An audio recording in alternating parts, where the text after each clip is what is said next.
Hi everyone, and welcome to the CMT&Me webinar today. So my name's Sam Llewellyn, Senior Consultant at Vitaccess, and I'm joined by Mark Larkin, CEO and Founder at Vitaccess. And just a quick bit of context there. So Vitaccess are the company responsible for helping to develop and run the CMT&Me app, which is what we're talking about today. So that's in partnership with FarNext. So they're just mentioned there on the slide today. And yeah, just going to be joined today by Professor Mario Supporta. So Professor Supporta is going to take us through some findings from the most recent CMT&Me interim analysis. That'll be for about 20 minutes, and then we're just going to spend the remaining 10 minutes of the webinar just going through any questions that come through during the webinar. So if you do have any questions, drop us an email at cmt@vitaccess.com, the email address that you should see in the invites and communications about the webinar, or just drop it in the chat on GoToWebinar here. But yeah, I'll hand over to you, Professor Supporta. Okay, thank you, Sam, and good afternoon, I guess, for all of you in the UK. We're in the early morning here in Miami. My name is Mario Supporta. I'm a associate professor of neurology and human genetics here at the University of Miami, and I'm also the principal investigator for the premier trial for CMT&A by FarNext. And today I'm going to review with you some of the findings from the CMT&Me app developed and conducted by Vitaccess. So I hope you find this interesting, and also that you have questions afterwards so that we can discuss a little bit the importance of this project. Okay, so let me advance. So the purpose of this study is really to capture real-time data from patients with CMT, and this is very important because what we capture in academic studies sometimes do not correlate exactly to what the real-life experience of patients are. So really empowering patients to provide their information as they are happening in their life, it's actually a very important gain in the way we study and learn about CMT. And the major goals of this is to really improve our understanding of CMT, especially CMT symptoms and how CMT affects patients' lives, and also to raise awareness of how CMT patients are currently managed, but also to identify gaps in CMT management and hopefully improve the care of patients with CMT worldwide.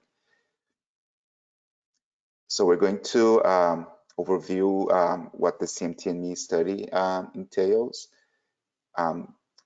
So the major indication for this study, of course, is Charcot-Marie-Tooth disease, or CMT. CMT1A being the most common form of CMT. We always have a large amount of data being generated, but the study does not specify or limit specific types of CMT. The design is an international digital lifestyle study where the patient brings its own data or this BIOD data capture, and it's as any study, it has to go through ethical approval. So far, we have 2,800 patients registered, 625 in the UK. And this has been really a coordinated work between not only Vitaccess and FarNext, but also the main patient advocacy groups all over the globe for CMT, including CMT UK, CMTA and Hereditary Neuropathy Foundation here in the US, CMT France, and Muscular Dystrophy UK, and also clinical key opinion leaders. So the clinicians and scientists are moving the field of CMT research forward. The platform has been launched in October 2018 and will continue at least until December next year. And the data that's being captured is a detailed demographic and profile information, and also a broad range of patient-reported outcome instruments to quantify the burden of disease.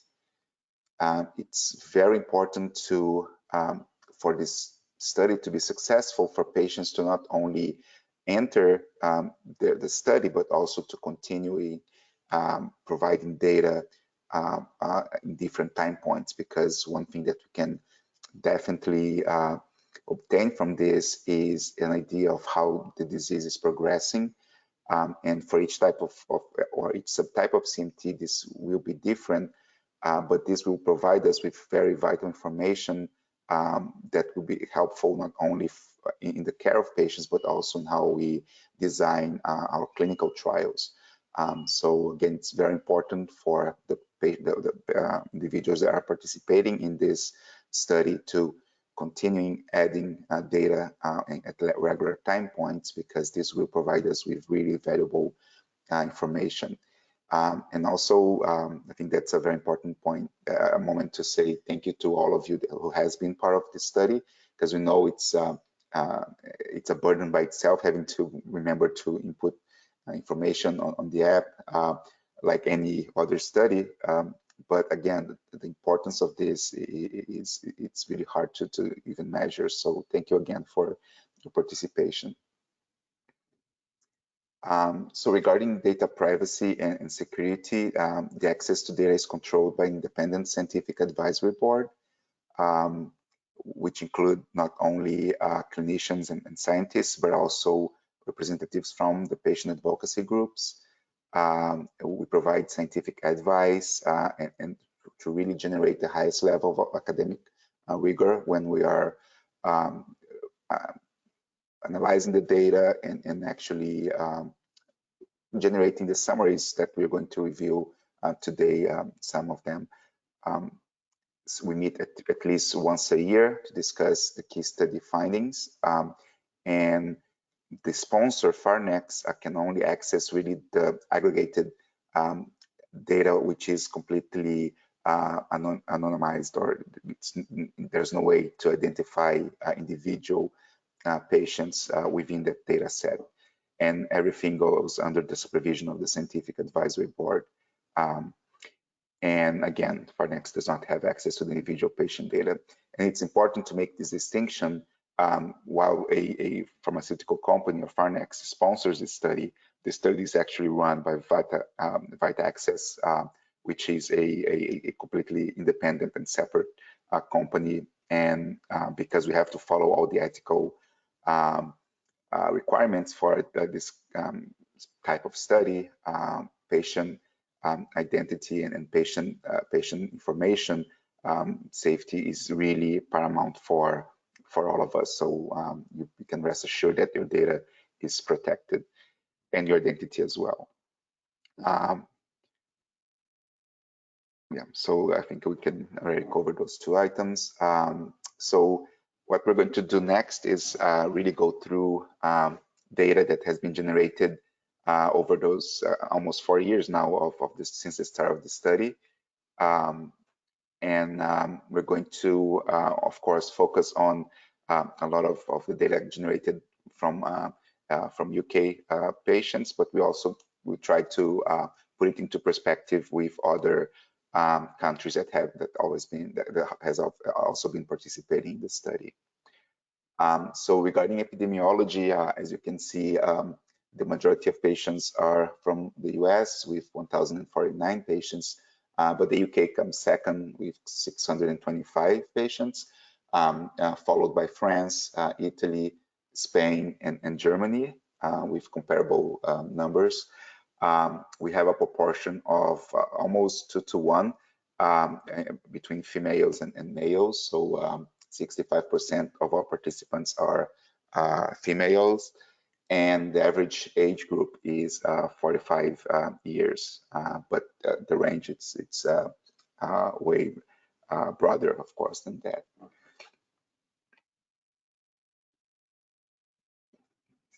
Here, oh, I'm sorry, just having a problem advancing the slide here. Let me try manually. Oops. Okay, we're back. So now we're going to focus on symptoms reported by patients. And I'm going to, of course, try to give some context to why they have been reported, because I think it was a little surprising to us the way they came in terms of order of importance for patients. So as you all know, hands and feet impairment are characteristics of CMT. And here we have a breakdown of the most frequently reported symptoms according to CMT subtype. And you see that for CMT1A, the first symptom reported in frequency was weakness in hands and fingers, which we all know of course, it's a feature of the disease, but usually it's a later feature. And in most cases, at least in the clinic, it comes kind of second to issues with gait, balance, and foot drop or foot or ankle dorsiflexion weakness. And we believe that this is kind of a artificial result derived from the fact that symptoms in the lower extremity have been divided. So you have a option for difficulty walking, an option for weakness in feet, another option for weakness in the legs. So we believe that if this was weakness in the lower extremities or difficulty walking isolated, this will be number one in terms of issues from reported by patients. And I would love for you guys to give me your perspective and if you agree with that.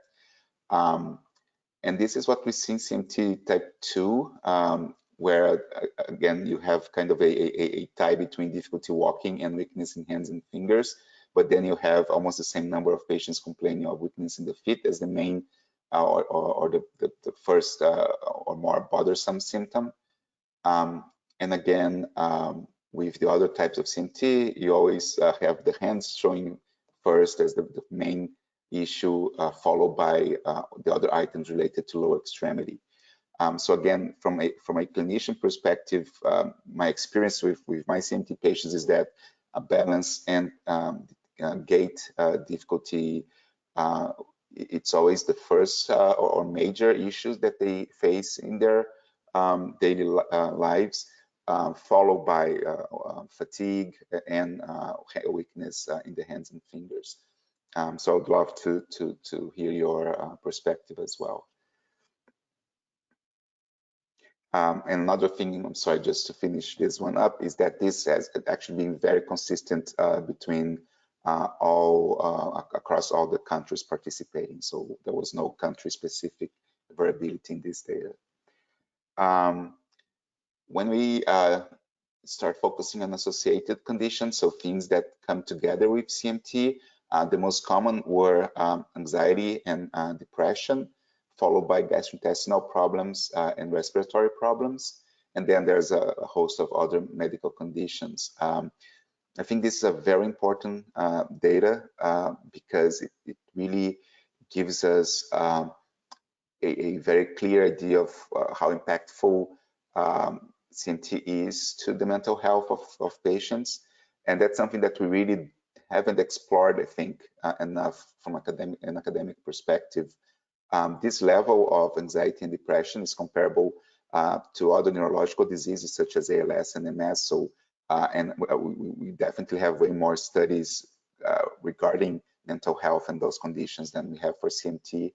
And it's definitely significantly higher, almost tenfold higher than in the general population. So again, very important data that came up from this study and something that we'll definitely want to explore more in our own research.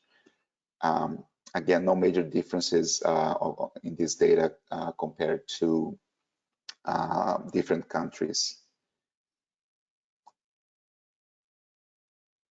And again, I think that's something that we maybe had an impression that this would be higher than the general population, but I don't think that we actually realize how high this would be. So I think, again, compared to what we as physicians are following and thinking about when seeing a CMT patient, this was, for me, was a surprising high number, and I think a wake-up call in a sense that we have to do a better job dealing with mental health and CMT. Now we're going to talk about how CMT is identified and diagnosed. So both identified by patients and diagnosed by the medical establishment. So on average, participants with CMT in the CMT&Me study reported their first symptom starting around age 18, but they were not diagnosed until around age 28. So about a 10-year gap between symptom onset and diagnosis. And this is in line with previous publications looking into this issue of what we call diagnostic gap. This, of course, varies between different types of CMT. So this is true for CMT1A.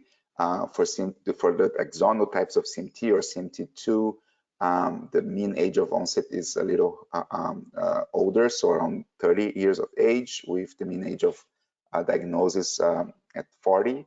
And for the recessive forms of CMT or CMT4, the mean age of onset is 17 years of age and diagnosis 22, so it's faster diagnosis.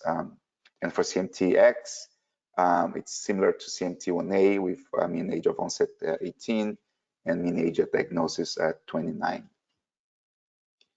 And here we can see a breakdown by country. So the green is when patient starts displaying symptoms, the yellow when they seek medical attention, and the red when they receive a final diagnosis.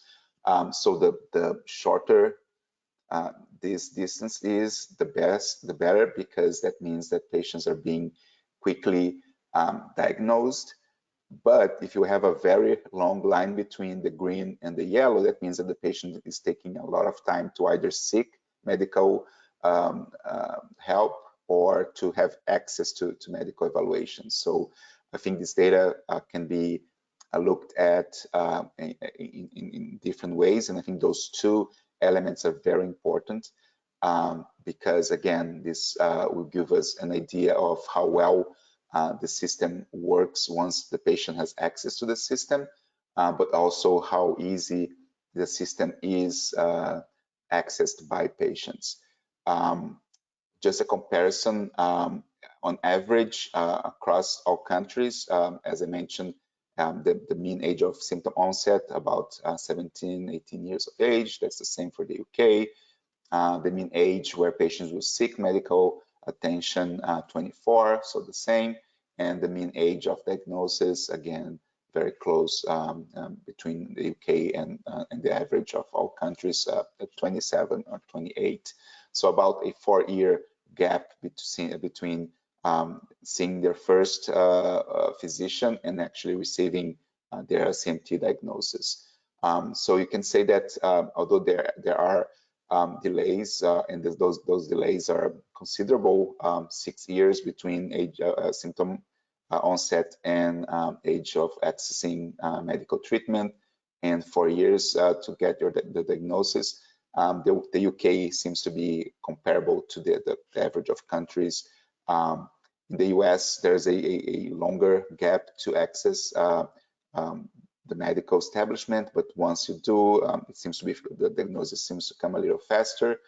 In Germany, it's really surprising because it seems to take a long time to get to the medical establishment, and it takes a long time to actually receive a diagnosis. And again, the CMT type 2 diagnosis is often at an older age in the UK. And I think this is also true for most of other countries, again, because CMT2 can really be confounded with a host of other neuropathies. So it takes longer to actually be sure that a patient with axonal CMT actually has CMT and not another type of neuropathy. Here's a breakdown of how the diagnosis is usually performed. So I think we're moving from the age of clinical examination, EMG, definitely nerve biopsies, and really relying on genetic testing to complete a diagnosis of CMT. Not that the examination or EMG is going anywhere. I think they're still very important to us to really understand how CMT affects the peripheral nervous system. But the gold standard nowadays for a CMT diagnosis is genetic testing, and I think across the board on all the countries, this is becoming more and more available. So we see about 70 to 80% of patients actually had genetic testing performing their diagnosis. And again, as I mentioned, nerve biopsies and other diagnostic tests are really becoming the exception and not the rule as they were before, maybe a few decades ago. There are no major differences on how this breakdown happened in other countries compared to the UK. And I guess the real life study confirms that what we know from our books and how we learn nowadays how we should diagnose patients with CMT. In terms of which specialty patients access first and or are followed by their family doctors or GP will be, of course, number one, especially in the UK, followed, thank God, by us neurologists. And then there's a host of other professionals that will see the patient, including orthotists for their braces, podiatrists for foot care, and physiotherapists and occupational therapists. And I'm going to ask this question, and you can use the question or chat function of this platform. Have you seen any of the following health professionals for your CMT in the past year? Or putting differently, how often do you see your neurologist or your care team in regards to specifically your CMT? The family doctor and neurologist, as I mentioned, were the two healthcare professionals that were most seen in all 6 countries.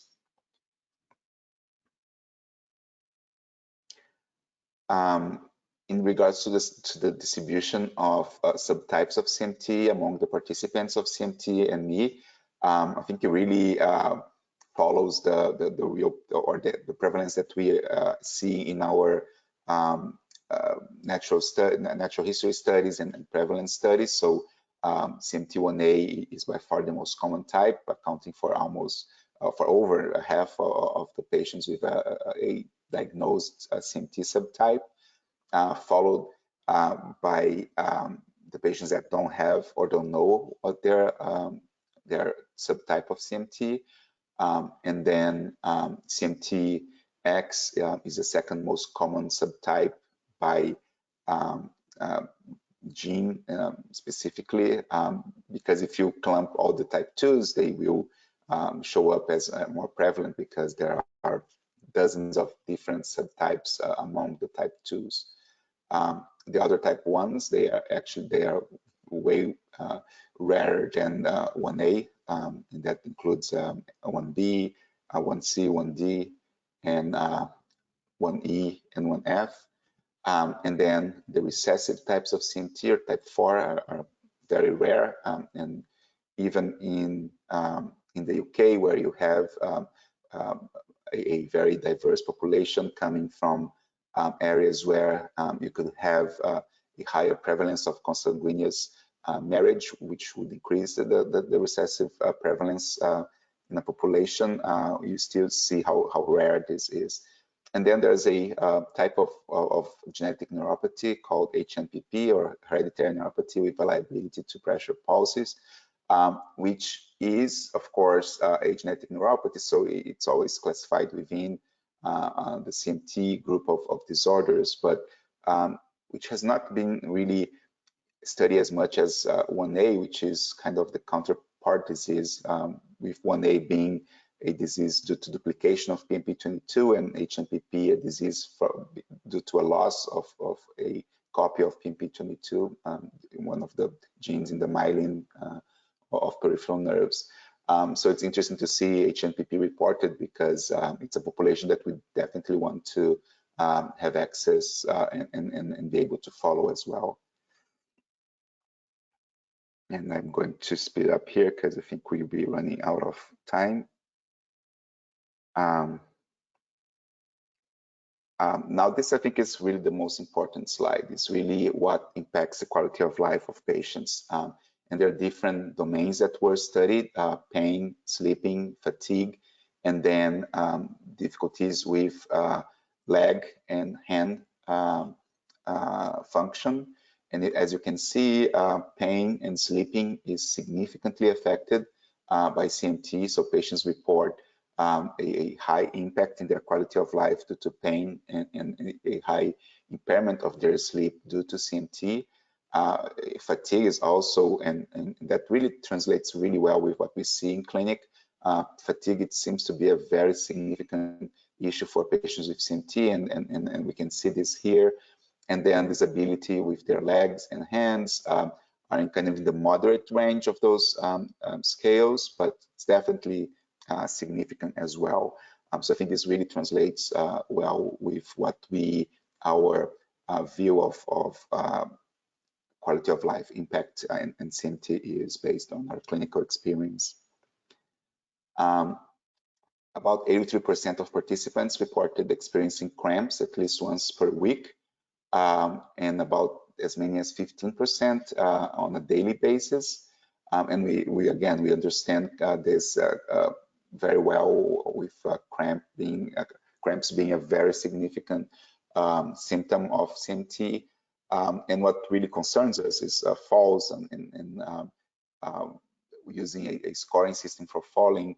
The patients participating in CMT&Me reported a high level of concern about falling during social and physical activities inside and outside the home. And this is really what at least for me, it's the number one area where I think we need to make a difference in patients' life, is really preventing falls and making sure that they are safe in their home environment and also when they are outside their homes.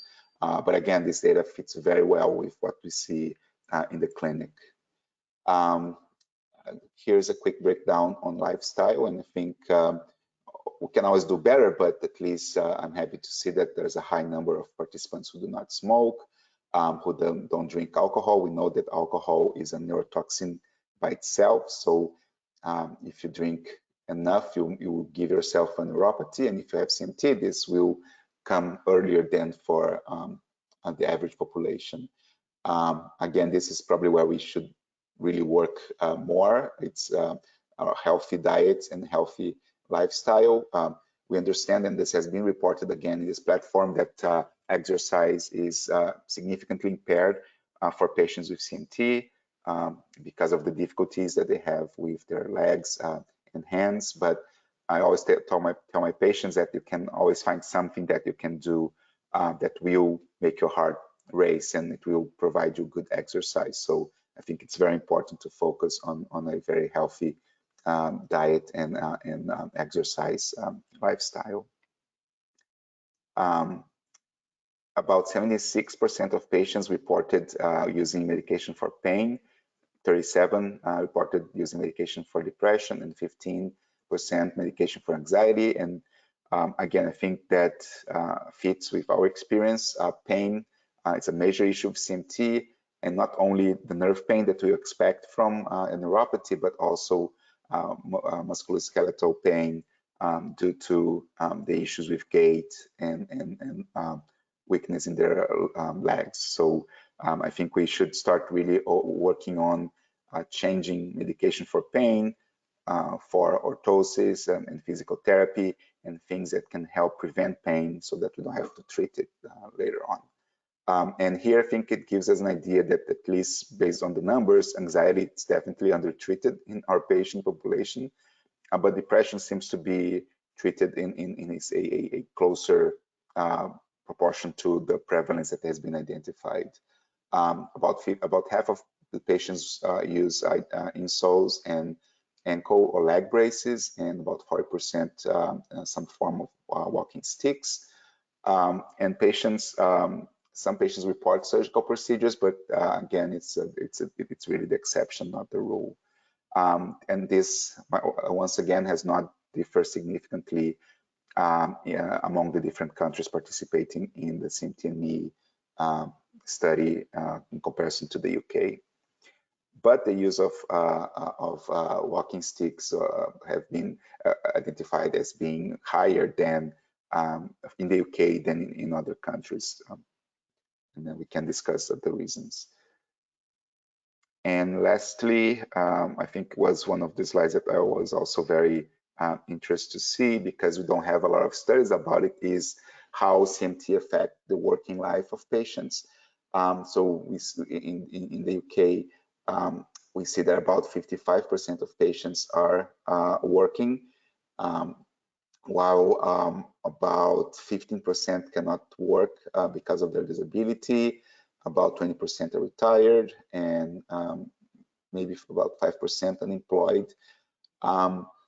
And I think that one thing that's not showing here, and which was very interesting to me, is a high proportion of patients that are working had actually to change their profession or their job within their working environment because of CMT. So they were doing something, and because CMT prevented them from continuing working on that line of work, they had to change profession. So that's again, it's a significant impact of CMT in a patient's life.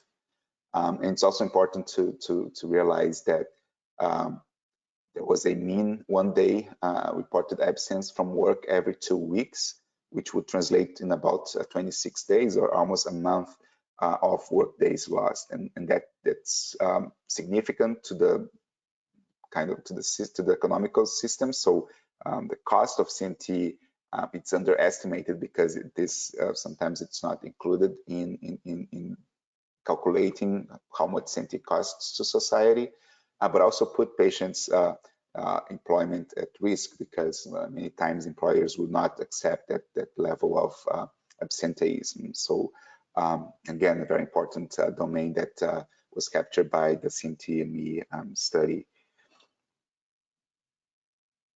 Again, I would like to thank all of you for participating in this study, and really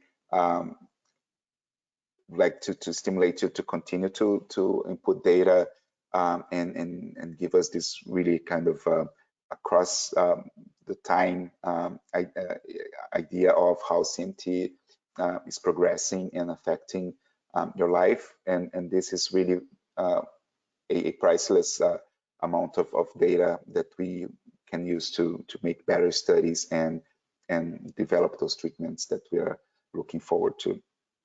So thank you again, and we'll open for questions if we have time. Thanks, Mario. So yeah, just to say that yeah, there were some questions coming through as we were talking there. I've responded to most directly. I guess yeah, just conscious of time. I know everyone needs to rush off to other things. I know this was sort of a good time to do the webinar over lunch, maybe, but people need to get back. But I guess yeah, just to say, for any questions that we weren't able to respond to during the webinar, we'll try our best to respond to those via our social media channels. So I've just put the Twitter handle in the chat box there. If you just search, CMT and me, which is the name of the study app, you should find our social media channels there. If you did want to discuss the study further, please contact the study team at cmt@vitaccess.com. And just to say as well that everyone who's registered should receive a copy of the recording today as well, and it will be put up on YouTube hopefully. So yeah, an opportunity to play it back for anyone joining late or having to dial off and miss part of it. Yeah, I guess thanks everyone for your time, and yeah, thanks again, Professor Supporter, for taking us through those findings. And yeah, thanks to everyone for joining and those taking part in the study. You know, thank you again for your continued support there with helping to generate that data. Thanks everyone. Thank you.